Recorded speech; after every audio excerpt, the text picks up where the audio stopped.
Men o'sha tun bir narsani tushundim. Ayrim xatolar bir zumda qilinmaydi. Ular yurakka asta-sekin kiradi.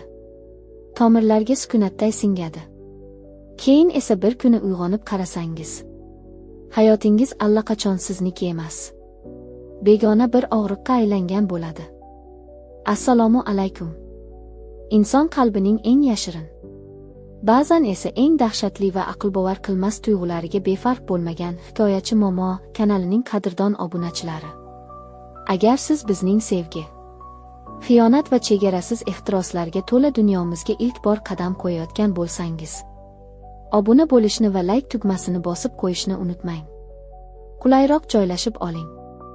Men aynan shunday tunlardan birida o'zimni yo'qotib qo'yayozdim. Lekin eng qiyini shunda ediki, men bu voqeaga birdaniga tushib qolmagan edim.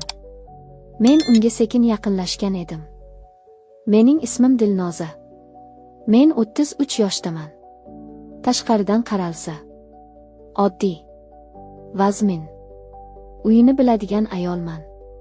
Ammo kimdir mening ichimga qaraganida, u yerda qancha sovuq tun, qancha javobsiz savol, qancha ichga yutilgan alam borligini ko'rsa, hayron qolardi. Men turmush qurganimda sevib chiqqanman. Erim Farruh meni yillar davomida ortimdan yurgan, yaxshi so'z bilan charchatgan, bir paytlar ko'zimga qarab seni hech qachon yolg'iz qoldirmayman degan odam edi. Men ham ishonibman. O'sha ishonch shunchalik chin ediki, hatto hayotning o'zi meni aldashiga ko'zim yetmagan. Birinchi 2 yil uncha yomon emasdi. Odatdagi oilaviy qiyinchiliklar, turmushning mayda tortishuvlari, ro'zg'or tashvishlari bor edi. Lekin keyin nimadir o'zgardi. Farruhning ko'zidagi o'sha iliqlik sekin so'ndi. U meni urmagan, haqorat ham qilmagan. Shunday bo'lsa ham, yuragimga eng og'ir zarba bergan narsa uning qo'li emas, befarqligi bo'ldi. Uyda bor edi, lekin yo'q edi. Men gapirsam, yarim quloq bilan eshitardi. Men quvonchimni aytsam, javobida sovuqlik bo'lardi. Kechqurun ovqatni birga emas, jimjit yeb tugatardik. So'ng u telefoniga tikilib, men esa shiftga qarab tun o'tkazardim. Eng og'iri, u menga hech qachon "Yaxshimisiz? Charchamadingizmi? Sizga nima kerak?" deb so'ramasdi. Bir ayol uchun shunday oddiy savollar ham ba'zan butun dunyo degani bo'ladi. Men esa o'sha dunyodan mahrum edim. Yillar o'tishi bilan men o'zimni ayol emas, vazifa kabi his qila boshladim.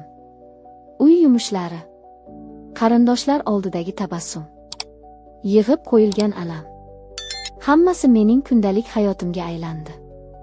Bir kuni Farruhning ukasi Kamron biznikiga kelib qoldi. U viloyatda o'qirdi. Yozgi ta'tilga chiqib shaharga kelgan edi. Farruh unga bir muddat biz bilan yashab turishni aytdi. Men avvaliga xijolat bo'ldim. Uyda yosh yigitning bo'lishi men uchun biroz noqulay tuyuldi. Lekin Kamron boshqacha edi. U akasiga o'xshamasdi. Farruh jiddiy, quruq, sovuqroq bo'lsa, Kamron ochiq yuzli, samimiy, ichidan nur chiqib turgandek yigit edi. Ko'zlari doim kulimsirab turardi. Gapirsa, ovozida hurmat bor edi. U meni shunchaki kelin deb emas, inson deb ko'rardi. Shu narsa meni birinchi marta larzaga soldi. U birinchi kundanoq oddiy, lekin qalbimga tegadigan odatlarga ega edi. Men oshxonada og'ir sumka ko'tarib yurgan bo'lsam, darhol yordam berardi. Choy quyib qo'yardi. Bolalarning oldida o'tirib, ularni kuldirardi. Uy ichidagi muzlik uning kelishi bilan bir oz erib borganday bo'ldi. Bir kuni men o'zim bilmagan holda kulib yubordim. Oxirgi marta qachon shunday kulganimni eslolmadim. Kamron esa shu kulguni ko'rib menga uzoq qarab qoldi. Men bu qarashni darrov unutolmadim. Chunki uning nigohida oddiy hurmatdan ko'ra ko'proq narsa bor edi. Men buni tushunardim, lekin tan olishga qo'rqardim. Farruhning ish safarlari ko'paydi. U ko'proq yo'qlikni tanladi. Men esa yanada ko'proq yolg'iz qoldim. Ba'zi ayollar yolg'izlikda o'zini topadi. Men esa yolg'izlikda o'zimni yo'qotardim. Dugonalarim bilan uchrashib qaytsam ham ichimdagi bo'shliq ketmasdi. Kitob o'qisam ham, serial ko'rsam ham, duolar qilsam ham yuragimdagi sovuq erimasdi. Men go'yo tirik odam emas, uy ichida yurgan soya edim. Kamron esa bu soyaning yonida chiroqdek paydo bo'ldi. U bilan suhbatlashish oson edi. U menga orzulari haqida gapirardi. Men esa unga hech kimga aytmagan dardlarimni aytib yuborardim. Men ham o'zimni tutishga urinardim. Axir u erimning ukasi edi. Nima bo'lsa ham bu noto'g'ri edi. Lekin yurak har doim to'g'ri yo'lni tanlamaydi. U ba'zan eng xavfli yo'lga ham tortadi. Bir kecha kuchli yomg'ir boshlandi. Shamol derazalarni silkitar. Chaqmoqdan keyin hovli qorong'ilikka cho'mardi. Men qorong'ilikdan bolalikdan beri qo'rqaman. Bolalar allaqachon uxlab bo'lgandi. Farruh esa navbatdagi safarda edi. Men oshxonadan xonaga o'tmoqchi bo'lib turganimda chiroq o'chib qoldi. Men beixtiyor seskanib eshik tomon orqaga tortildim. Shu payt orqamdan ovoz eshitildi. Dilnoza opa, qo'rqmang. Men shu yerdaman. Kamronning ovozi edi. U bir zumda sham topib yoqdi. Shamning xira nuri uning yuzini yanada jiddiy, yanada yaqin qilib ko'rsatdi. Men beixtiyor nafasimni ushlab qoldim. U yonimga kelib o'tirdi va jim bo'ldi. Keyin juda sekin dedi: "Siz juda ko'p narsani yolg'iz ko'tarib kelgansiz." Men bir muddat gapirmadim. Odam ba'zan chidashga o'rganib qoladi, dedim men. U bosh chayqadi. Yo'q. Chidash bilan baxt bir narsa emas. Shu gap yuragimni qattiq urdirib yubordi. Chunki men o'sha paytgacha hech kimdan bunaqa gap eshitmagan edim. Men shunchaki turmushning ichida yashayotgan ayol edim. U esa meni sezayotgan edi. Shundan keyin ichimda nimadir o'zgara boshladi. Kamronning yaqinligi meni bezovta qilmasdi. Aksincha, ko'nglimda iliqlik uyg'otardi. Men bundan qo'rqardim. Chunki bu iliqlikning oxiri borligini bilardim. U menga ko'proq qaray boshladi. Men esa ko'proq chetlashdim. U indamasdi. Faqat ba'zan ko'zlarida bir savol turardi. Bir kuni kechqurun men bolalar bilan uy vazifasini qildirib o'tirgan edim. Kamron yonimdan o'tayotib to'xtadi. "Siz bugun juda charchaganga o'xshaysiz", dedi u. "Charchoq menga odat bo'lib qoldi", dedim men. U sukut saqladi. So'ng birdan juda past ovozda dedi: "Men sizni charchoq ichida ko'rishni yoqtirmayman." Men boshimni ko'tardim. Ko'zlarimiz to'qnashdi. Ana o'sha daqiqada yuragimda nimadir cho'g' bo'lib chaqnadi. "Bu sevgi emas", deb o'zimga qayta-qayta aytdim. "Bu faqat mehr", dedim. "Faqat tushunilish hissi", dedim.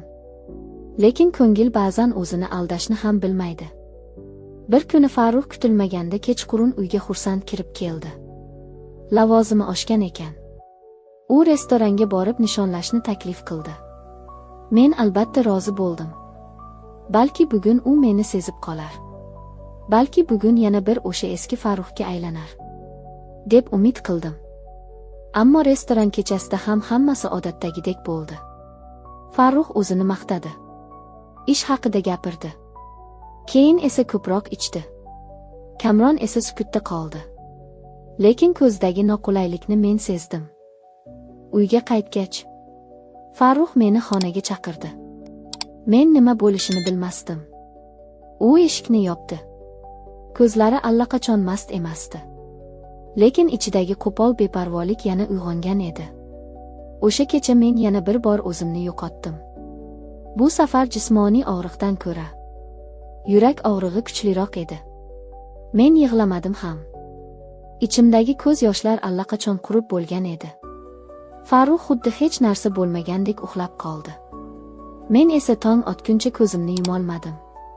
Shu tun men bir haqiqatni angladim. Befarqlik ba'zan xiyonatdan ham og'irroq og'riq ekan. Ertalab oshxonaga chiqsam, Kamron u yerda edi. U meni ko'rgach, yuzimdagi holatni darrov tushundi. Men hech narsa demadim. U ham so'ramadi. Faqat jim turdi. Ammo o'sha jimlikda hamdardlik bor edi. Shu kundan boshlab bizning oramizda g'alati bir sir paydo bo'ldi. Bu sirni hech kim bilmasdi. Biz undan gapirmasdik. Ammo u bor edi. Har qarashda, har sukutda, har yaqinlashuvda Kamron meni asta-sekin o'ziga tortardi. Men undan qochardim. Lekin har safar qochganim sayin ichimdagi bo'shliq yanada baland ovozda gapira boshlardi. Men o'zimni yomon ko'ra boshladim. Chunki men o'sha uyda erim bor bo'lsa ham o'zimni Kamronning yonida xavfsizroq his qila boshlagandim. Bu esa meni qo'rqitardi. Bir kuni men ertalabdan o'zimni boshqacha his qildim. Keyin angladim. Bugun bizning to'y kunimiz ekan. Men bu sana Farruxning yodida yo'q deb o'yladim. Ammo baribir kichik bir umid bilan kechqurun uni kutdim. Hatto sevimli taomini tayyorladim. Chiroyli kiyinib oldim. Ichimdagi ayol hali o'lmaganini o'zimga isbot qilgim keldi. Farrux uyga keldi. U ichkariga kirishi bilan e'tiborini hech narsaga bermadi. Mening kiyimimga ham, tayyorlagan ovqatimga ham, ko'zimdagi umidga ham. Ovqat tayyormi? Dedi u xuddi oddiy kunlardek. Men muzlab qoldim. U unutgan edi. 5 yil, bir uy, bir hayot, bir sana. Va u unutgan edi. Kamron esa stol yonida jim o'tirardi. Men uning ko'zida ham bir noqulaylikni, ham g'azabni ko'rdim. U bir og'iz chiqib gapirdi. Bugun siz uchun alohida kun ekan. To'g'rimi? Farruh ensasi qotib unga qaradi. Senga nima? Ovqatingni ye. Shu lahzada men ichimda nimadir uzilib tushganini his qildim. O'sha kecha men ilk bor yig'lamoqchi emas, ketmoqchi bo'ldim. Kechasi men xonamga kirib, eshikni ichkaridan yopdim. Karavot chetiga o'tirib, qo'llarimni yuzimga bosdim. Men endi chiday olmayman, dedim o'zimga. Shu payt eshik taqilladi. Kamron edi. Dilnoza opa, oching, dedi u past ovozda. Men ochmadim. Men sizning ovozingizni eshitib turibman, dedi u. Bilaman. Hozir yomon ahvoldasiz. Men zo'rg'a eshikni ochdim. U ichkariga kirib, menga tikildi. Ko'zlarida achinish bor edi. Lekin eng ko'pi bilan bir narsani yashira olmasdi. Chuqur, to'xtatib bo'lmaydigan his. Men sizni shunday ko'rishga chidamayman, dedi u. Men boshimni chayqadim. Unda meni ko'rmang. U bir qadam yaqinlashdi. Bu qanchalik qiyinligini bilasizmi? Nima? Dedim men xira ovozda. U jim qoldi. So'ng asta qo'limdan ushladi. Men tortinmadim. Qo'limning titraganini o'zim ham his qildim. Men sizni yaxshi ko'rib qoldim, dedi u nihoyat. Bu gapni eshitganimda butun tanam muzlab, keyin birdan qizib ketgandek bo'ldi. Men javob bermadim. Chunki javobim tayyor emas edi. Yuragim esa allaqachon javob berayotgan edi. O'sha tun men birinchi marta o'zimni yomon ayoldek emas, uzoq vaqt unutib qo'yilgan ayoldek his qildim. Kamron meni shoshirmadi. U men bilan ehtiyotkor bo'ldi. Uning har bir harakati g'oyat sokin, g'oyat hurmatli edi. Go'yo u meni xohlayotgan bo'lsa ham, avvalo meni asrashni tanlagandi. Men o'sha kecha nima bo'lganini sizga tafsilotlab aytmayman. Chunki bu hikoya faqat ehtiros haqida emas. Bu hikoya ichida ezilib yurgan yurakning bir zumga bo'lsa ham nafas olish haqida. Men faqat shuni aytaman. O'sha tun meni tamoman o'zgartirdi. Ertasi kuni uyg'onganimda men boshqa ayol edim. Ayb hissi, qo'rquv, hayajon, hammasi aralashib ketgan edi. Ammo bir narsa aniq edi. Men endi ilgari bilgan Dilnoza emasdim. Kamron ertalab jim ketdi. Farruh hali uyga qaytmagan edi. Men oynaga qaradim. Ko'zlarimda bir kecha ichida paydo bo'lgan boshqa nur bor edi. Men uni tanimasdim. Keyin hayot yana meni sinadi. Bir necha hafta o'tib, men o'zimda g'alati holatni sezdim. Yuragim tez urardi. Ko'nglim aynirdi. Bir kuni dorixonadan oldim. Natija 2 chiziq chiqdi. Men joyimda qotib qoldim. Bir daqiqa ham nafas ola olmadim. Chunki men bilardim. Bu hayotdagi eng og'ir sir endi qornimda yuribdi. Men o'sha kundan keyin hech kimga ishonmay qoldim. Farruhdan qo'rqardim. Kamrondan ham qo'rqardim. O'zimdan ham qo'rqardim. Chunki men hali nima qilishimni bilmasdim. Yana bir kecha Farruh safardan kutilmaganda erta qaytdi. Men esa Kamron bilan xonada edim. Bu safar hech qanday yon bosish yo'q edi. Eshik ochilganda vaqt to'xtab qoldi. Farruh ichkariga kirib bizga tikildi. Ammo u baqirmadi. U qichqirmadi. U hatto qo'l ko'tarmadi. U shunchaki bir soniya qarab turdi-da. Keyin juda sovuq ovozda dedi: "Men hammasini bilaman." Shu gap bilan yuragim yerga tushib ketdi. Kamron oldinga bir qadam qo'ydi. Men esa muzlab qoldim.